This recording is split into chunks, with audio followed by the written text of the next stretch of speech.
Tell us why you became a fighter, man. Okay. I am Juan de la Cruz Rodriguez. I'm 28 years old.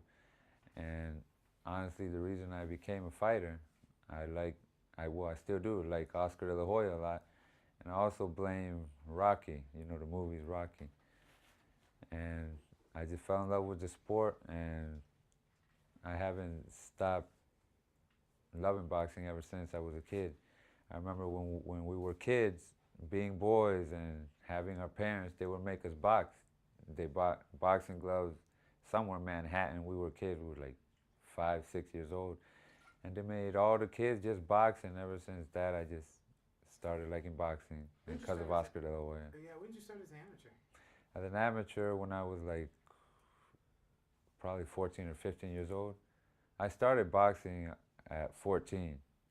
May 2014, I joined a gym in Northern Virginia. And I was a kid, coming from Salvadorian family. We're from El Salvador.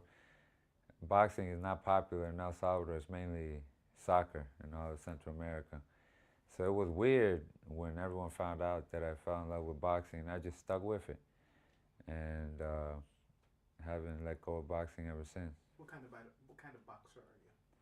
I consider myself a pressure fighter, but it depends. You could go in with a game plan, and it's always different in that ring, especially at this level when you don't know much about the fighter. Like my opponent, I don't know much about him. I just know he's a young, tall, lean kid, and I see he got lots of knockouts, so he probably has a little bit of power.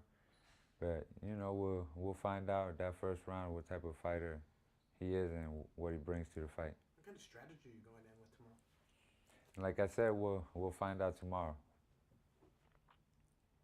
Cool. Juan, you mentioned he's a strong kid. Yeah. He's a hot prospect right now. They Yep. say he's one of the better welterweights in the Midwest. Mhm. But you're known for doing rounds. You're a guy that can survive in there, and you've been in Yeah. a lot of close fights that a lot of people think you won. Yeah. But because you're in there against the prospect, you don't get the decision. Is that Yeah. something you're worried about tomorrow night if it goes to the cards? Well, I'm always worried about that. I mean, I could point out some fights where I feel like I was short-handed, but you just can't be worried about that. Especially with a record like mine, I'm just taking each fight whatever I can get. But I feel like maybe 3, maybe 4 fights, it didn't go the way it was supposed to go. And then that's a completely different career. Because Yeah. then 4 fights, if you would have got those decisions, suddenly Yeah. you have a winning record. Suddenly you're the veteran Yeah. with the winning record. Did you take this fight on fairly short notice?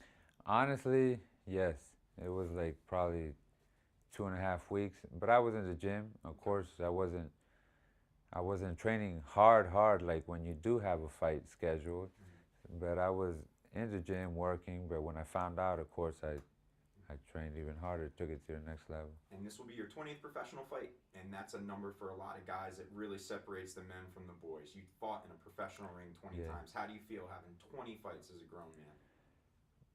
I mean, I feel fine. Right now, my main goal is getting to those 10 wins, but right now, I'm not overlooking, of course, Boca Chica at all. I take all my fights seriously. You know, I, there's a long story behind my record, which I'm not going to get into right now, but, I'm happy about that. Now that you mentioned that, the 20 fights, not a lot of people can say they've been in the ring professionally 20 times, You should be proud of that. Yeah. I hope you give him a hell of a fight tomorrow night. I will. Those fights that didn't go your way that you felt should have gone your way, does that leave like a little chip on your shoulder? It always does.